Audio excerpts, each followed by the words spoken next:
மாதா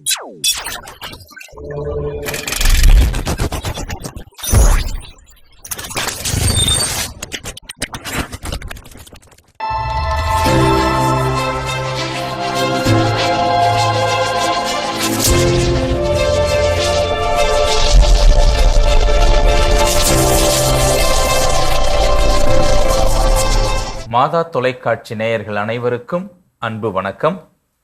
புத்தகம் பேசுகிறது நிகழ்ச்சி வழியாக உங்களை சந்திப்பதில் மிக்க மகிழ்ச்சி.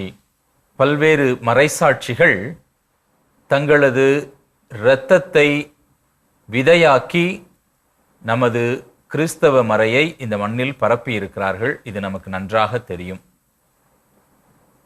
இதுபோன்ற மறைசாட்சிகளுடைய வாழ்வியல் எல்லா பகுதிகளிலும் நிறைந்திருக்கிறது. அவற்றை ஆவணப்படுத்தி இந்த ஒரு பகுதியில் இருக்கக்கூடிய மக்களில் எப்படி கிறிஸ்தவ மறையானது அந்தந்த பகுதிகளில் எப்படி வேரூன்றி இருக்கிறது என்று பலர் ஆவணப்படுத்தி இருக்கிறார்கள்.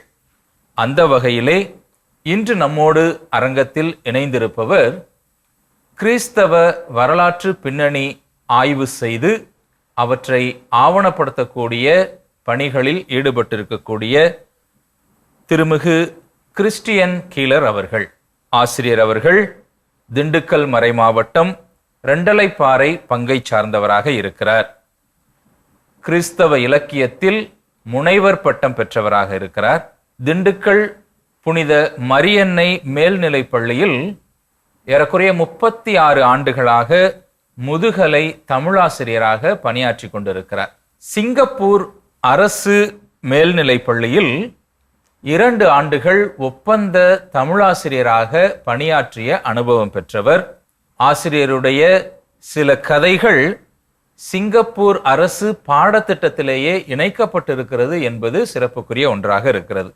ஆசிரியர் நமது மாதா தொலைக்காட்சிக்கு புதியவர் அல்ல. ஏற்கனவே இயேசுவின் படிப்பினைகளில் மானுட மதிப்புகள் என்கிற ஒரு புத்தகத்திற்காக ஆசிரியர் அவர்கள் மாதா தொலைக்காட்சிக்கு அறிமுகமாயிருக்கிறார். ஏறக்குறைய 8 நூல்களை வழங்கியவராக ஆசிரியர் இருக்கிறார்கள். கிறிஸ்தவ அருட்பணியாளர்களின் அருட்பணிகள் என்கிற ஆங்கில நூலை மொழிபெயர்த்திருக்கிறார். சிறுவர்களுக்கான சிறுகதைகள் என்கிற ஒரு நூலையும் கொடுத்திருக்கிறார். உனக்குள் ஒரு சக்தி என்கிற நூலானது தமிழக அரசினுடைய நூலகங்களுக்கு ஏற்றுக்கொள்ளப்பட்ட ஒரு நூலாக சிறப்பு பெற்றிருக்கிறது. ஆக இதுபோல 8 நூல்களின் ஆசிரியராக ஆசிரியர் கிறிஸ்டியன் கீலர் இருக்கிறார். இன்று அவர் இணைந்து உழைத்திருக்கக்கூடிய ஒரு மறைபரப்பு ஆவண நூலுக்காக நாம் இங்கு இருக்கிறோம். ஆக மாதா தொலைக்காட்சியின் சார்பாகவும் ஆசிரியர் கிறிஸ்டியன் கீலர் அவர்களை அன்போடு வருக வருக என வரவேற்கிறேன். இன்று நாம் பார்க்க போகிற நூலானது நெல்லை என்னும் நல்ல நிலம். பாளையங்கோட்டை என்று சொல்லப்படக்கூடிய நெல்லை பகுதிகளில் கிறிஸ்தவ மிஷனரி வேலைகள் யார் யாரால் செய்யப்பட்டிருக்கின்றன, அவை எப்படி வளர்ந்திருக்கிறது என்பதை பதிவு செய்யக்கூடிய ஒரு புத்தகமாக இருக்கிறது. இந்த புத்தகத்தை வெளியிட்டிருப்பவர்கள் மோரியா ஊழியங்கள், அரும்பாக்கம் சென்னையிலிருந்து தலைமையிடமாக கொண்டு செயல்படக்கூடிய மோரியா ஊழியங்கள் இந்த புத்தகத்தை வெளியிட்டிருக்கிறார்கள். இந்த ஊழியத்தின் பொறுப்பாளராக இருக்கக்கூடியவர் திரு ஜான் ஜெயானந்தம் அவர்கள். அவர்கள் கொடுத்திருக்கக்கூடிய அந்த ஒரு மூல பகுதிகளை வைத்து கிறிஸ்டியன் கீலர் அவர்கள் ஒரு ஆராய்ச்சியாக இந்த கட்டுரைகளை வழங்கியிருக்கிறார்கள். ஏறக்குறைய 41 தலைப்புகளோடு வெளிவந்திருக்கக்கூடிய இந்த நூலானது 150 பக்கங்களை கொண்டிருக்கிறது. இதனுடைய விலை 120 இருக்கிறது.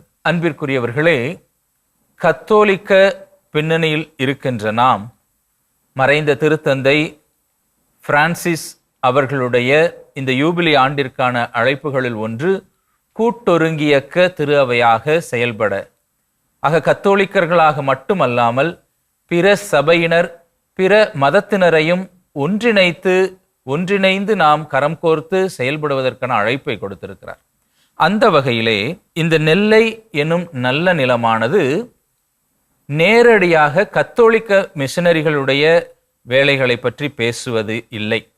மாறாக நம்மிடமிருந்து பிரிந்த சகோதரர்கள், சீர்திருத்த சபைகள், புராட்டஸ்டன்ஸ் என்று சொல்லப்படக்கூடிய பல்வேறு சபைகள் இருக்கிறார்கள். அந்த வகையில் இந்த சீர்திருத்த சபையினருடைய பணிகள், அந்த பணிகளினால் நெல்லை பகுதியில் நிகழ்ந்திருக்கக்கூடிய மாற்றங்கள், அதில் மிக முக்கியமாக கருதப்படக்கூடிய நபர்கள், அந்த நெல்லை பகுதியினுடைய ஊர் பெயரின் பின்னணி என்று அவர்களுடைய வரலாறுகளை இந்த புத்தகமானது சொல்லுகிறது. ஆகையினால இதில் பயன்படுத்தப்பட்டிருக்கக்கூடிய விவிலிய வார்த்தைகள், வசனங்கள் கூட நமது பிரிந்த சபையினர் பயன்படுத்தக்கூடிய விவிலிய வசனங்களாக இருக்கும். இந்த தகவலை நேயர்களுக்கு இப்பொழுது தெரியப்படுத்துகிறோம். ஒருவேளை இந்த புத்தகத்தை வாங்கி படிக்கிற பொழுது கத்தோலிக்க பெயர்கள் இல்லையே என்று யாரும் இதில் வருத்தப்பட தேவையில்லை. ஆராய்ச்சி நூலாக பிரிந்த சபையினர் செய்திருக்கக்கூடிய பணிகள் இந்த நூலிலே ஆவணப்படுத்தப்பட்டிருக்கின்றன. இந்த ஒரு அறிமுகத்தோடு நாம் நேரடியாக புத்தகத்திற்குள் செல்வோம். நெல்லை எனும் நல்ல நிலம். இந்த நெல்லை பகுதியை மையமாக வைத்து இந்த ஆராய்ச்சி நூலை வெளிக்கொணர்வதற்கான காரணம் என்ன, பின்னணி என்ன, அதை குறித்து நீங்கள் பகிர்ந்து கொள்ளுங்களேன். திருநெல்வேலி பகுதியைச் சேர்ந்த ஜான் ஜெயானந்தம் என்பவர் சென்னையிலே மோரியா ஊழியங்கள் பதிப்பகம் வைத்திருக்கின்றார். அதனுடைய நிறுவனராகவும் இருக்கின்றார். அவர் 70 ஆண்டுகளுக்கு முன்பதாக இருந்த திருநெல்வேலி பகுதியிலே அங்கிருந்த அருட்பணியாளர்கள் செய்த நற்செய்தி பணியினை குறிப்புகளாக என்னிடத்திலே கொடுத்தார். அதை, அந்த வரலாற்று செய்தியை ஆவணப்படுத்தும் விதத்திலே ஒரு கதை பூர்வமாக இதை கொண்டு வர வேண்டும் என்ற ஒரு எண்ணத்திலும் கூட இந்த அருட்பணியாளர்களுடைய அருட்பணிகளை இந்த நூலிலே பதிவு செய்திருக்கின்றோம். நெல்லை பகுதி தென்னிந்தியாவினுடைய ஆக்ஸ்போர்ட் என்று வழங்கும் அளவிற்கு கல்வியிலும் சமூக தரத்திலும் சுகாதாரத்திலும் வளர்ந்த ஒரு நகரமாக இருக்கின்றது. இந்த தென் தமிழகம் இவ்வளவு சிறப்பாக வளர்வதற்கு காரணம் தொடக்க காலத்தில் இருந்த அருட்பணியாளர்கள், பல்வேறு சபைகளைச் சேர்ந்த அருட்பணியாளர்கள் செய்த ஒரு ஆழமான அழுத்தமான அருட்பணிகள் தான் காரணம் என்று சொல்ல முடியும். எந்த சமுதாயத்தில் கல்வியும் சுகாதாரமும் வளர்ந்திருக்கிறதோ அந்த பகுதியில் நாம் தோண்டி பார்க்கின்ற பொழுது அருட்பணியாளருடைய கல்லறை அங்கே இருக்கும் என்று சொல்லப்படுகிறது. அது முற்றிலும் உண்மை, அது மிகைப்படுத்தப்பட்ட ஒன்று அல்ல. அந்த விதத்திலே சீர்திருத்த சபையைச் சேர்ந்த அருட்பணியாளர்கள், குறிப்பாக ரேனியஸ் போன்ற அருட்பணியாளர்கள் அங்கு செய்த அந்த அரும்பணிகளினுடைய விளைவாக நெல்லை பகுதியானது சீர்திருத்த சபையினுடைய தலைமை இடமாக இன்றைக்கு வளர்ந்திருக்கிறது என்று சொல்லலாம். அந்த அடிப்படையிலே அவர்கள் செய்த அருட்பணிகளை இந்த நூலிலே பதிவு செய்திருக்கிறோம். ஏறக்குறைய 200-250 ஆண்டுகளுக்கான வரலாறுகள் இதுக்குள்ள இருக்குது. அந்த நெல்லை பகுதியினுடைய பணிகளை பற்றி நீங்கள் சொல்லுங்கிற பொழுது அதனுடைய 1800களில் நடந்த விஷயங்களெல்லாம் கூட உள்ள பதிவு பண்ணியிருக்கிறீங்க. அந்த முதல் தலைப்பே நெல்லை என்றழைக்கப்படும் நல்ல நிலம் என்கிற அந்த முதல் கட்டுரையினுடைய தலைப்பே நெல்லையினுடைய அந்த திருநெல்வேலி என்கிற பெயர் எப்படி வந்துச்சு, அதனுடைய விஷயங்களையும் சுருக்கமாக நீங்கள் அழகாக சொல்லி கொண்டு போயிருக்கிறீங்க. பாளையங்கோட்டை என்கிற பெயர் அந்த பகுதிக்கு ஏன் வந்துச்சு, இது மாதிரி நிறைய சிறு சிறு ஊர்களுக்கான பெயர்களும் இதில் இருக்கு. பின்னாடி அதை பற்றி நம்ம பார்ப்போம். ஆக நெல்லை பகுதியில் இந்த சீர்திருத்த சபையினர் அவர்களுடைய பணிகளினாலே நிகழ்ந்திருக்கக்கூடிய வளர்ச்சிகளை இந்த புத்தகத்தில் சொல்லி இருக்கிறீங்க. ரொம்ப அருமையான ஒரு விஷயமாகத்தான் வந்திருக்கிறது. நிறைய நம்ம 41 தலைப்புகள் இருக்கு. நம்ம எல்லா தலைப்புகளுக்குள்ளும் போகலைனாலும் ஒரு சில தலைப்புகளை நம்ம பார்ப்போம். குறிப்பா இந்த நெல்லை பகுதியில் இருக்கக்கூடிய நிறைய பெயர்கள், இந்த திருநெல்வேலி பாளையங்கோட்டை பகுதிகளில் இருக்கக்கூடிய நிறைய பெயர்கள், குறிப்பா சொல்லணும்னா திங்கள் சந்தை அப்படிங்கிற ஒரு ஊர் இருக்கு. திங்கள் சந்தைங்கிற அந்த பெயர் காரணம் எதுக்காக வந்திருக்கு அப்படிங்கிறத இங்க இதுல 38ஆம் பக்கத்துல நீங்க சொல்லியிருக்கிறீங்க.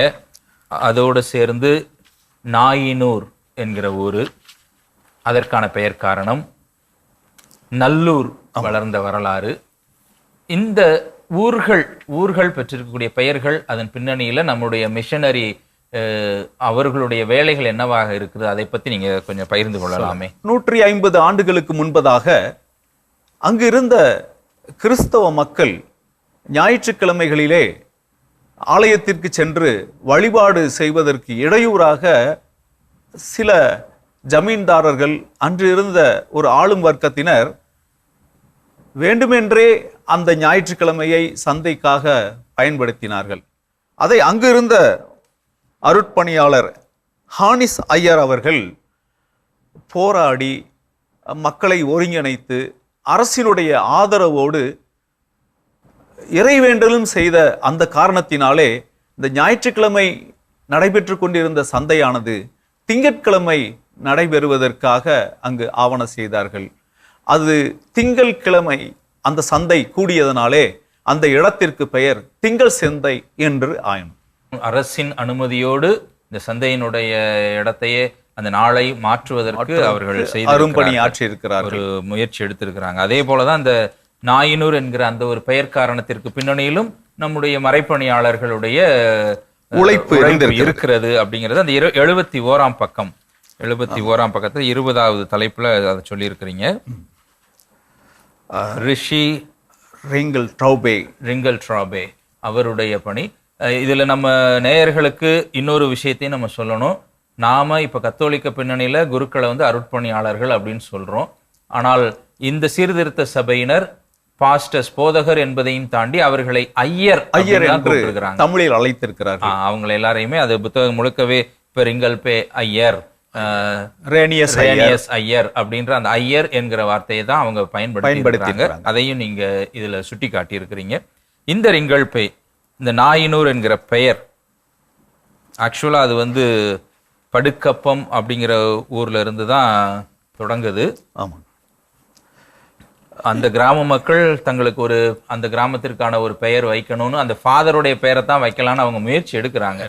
ஆனா அவர் தான் சொல்றாரு, என்னுடைய பெயர் வேண்டாம், ஆண்டவர் வாழ்ந்த பகுதியில மிக முக்கியமான இடம் நயின் என்கிற அந்த ஊர் பெயரை நம்ம வைப்போம் அப்படின்னு சொல்லிதான் நாயினூர் அப்படிங்கிறத. இந்த அதுலயே நீங்க என்ன சொல்லி இருக்கிறீங்க? நாசரேத்து, சியோன் மலை, கானாவூர், சமாரியா, எருசலேம், சியோன் நகர், பெத்தானியாபுரம், பாலஸ்தீனாபுரம் என்று புனித தலத்தில் உள்ள அந்த பெயர்களையே, ஆண்டவர் வாழ்ந்த பகுதியில் இருந்த பெயர்களையே இந்த பூமியிலும் அவர்கள் வைத்திருக்கிறார்கள். புண்ணிய பூமிக்கு திருப்பயணம் போக முடியாதவங்க ஒருவேளை பாளையங்கோட்டை பகுதிகளில் வந்தோம்னா புண்ணிய பூமியில இருக்க நிறைய பேர்கள் அந்த பகுதியில இருக்கு. 200 ஆண்டு கால கிறிஸ்தவ வரலாறுகள் ஒவ்வொரு ஊருனுடைய பெயர் காரணத்தை எடுத்தோம்னாலே வரும். இன்னும் நிறைய சொல்லியிருக்கேன். யாக்கோபுபுரம், ஆபிரகாம்புரம், கிறிஸ்துராஜ நகர், திருமறையூர், மேசியாபுரம், லூக்காபுரம், கிறிஸ்து நகர், மீட்பர் நகர், தானியல்புரம், வேதபுரம், வரிசையா நிறைய ஊர்கள் இந்த கிறிஸ்தவ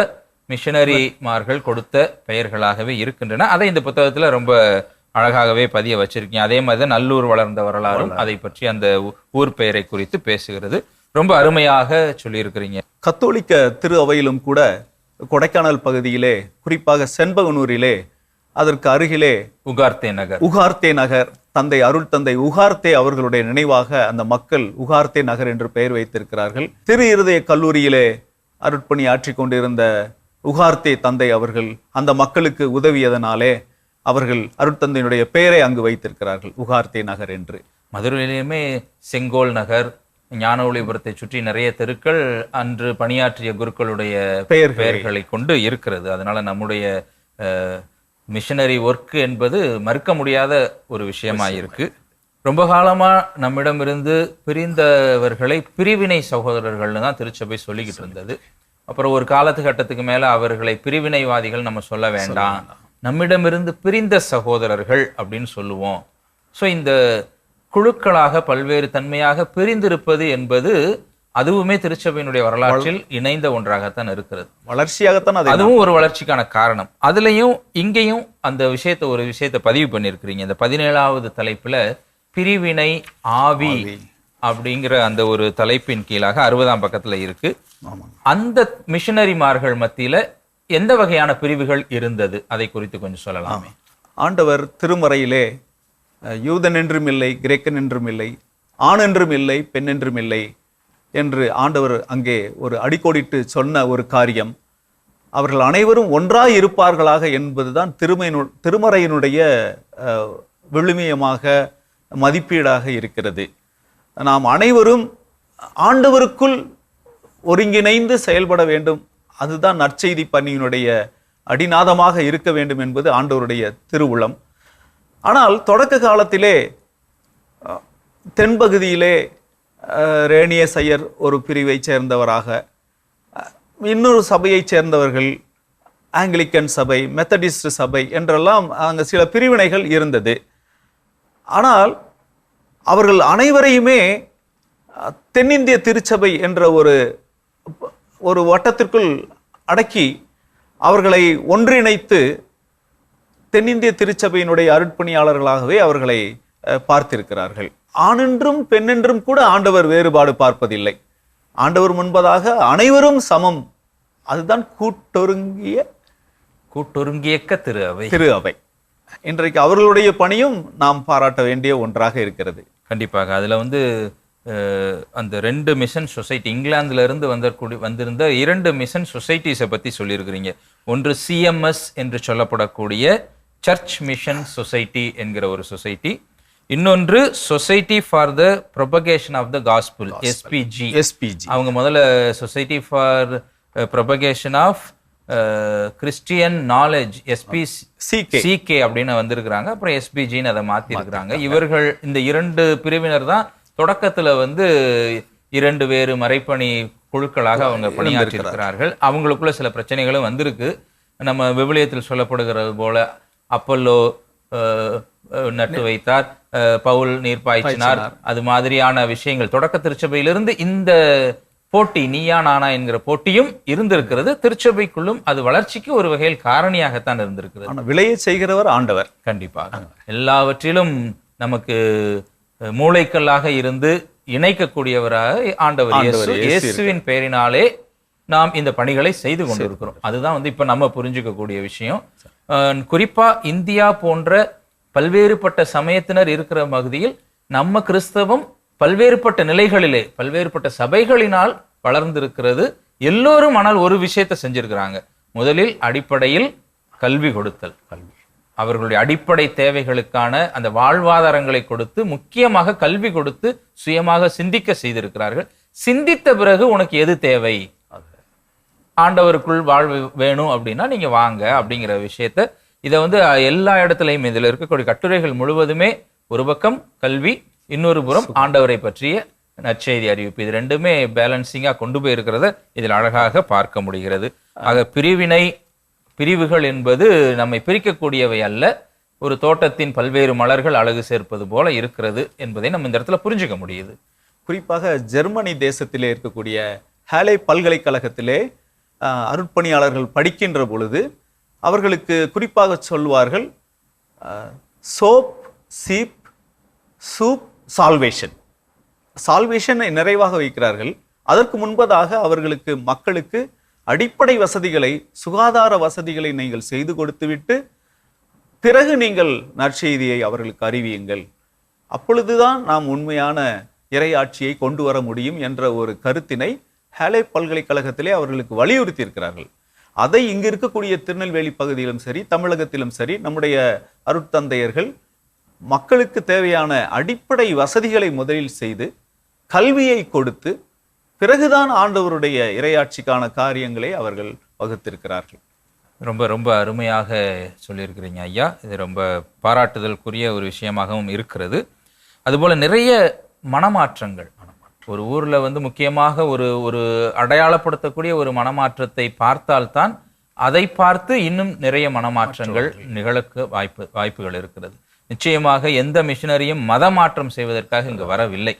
ஆனால் மனநிலை மாற்றங்கள், குறிப்பாக மூட நம்பிக்கைகளிலிருந்து அவர்களுக்கான அந்த சுய அறிவை கொடுப்பது, அதிலிருந்து அவர்கள் பெறக்கூடிய மனமாற்றங்கள் தான் கிறிஸ்தவம் வளருவதற்கு காரணமாக இருந்திருக்கு.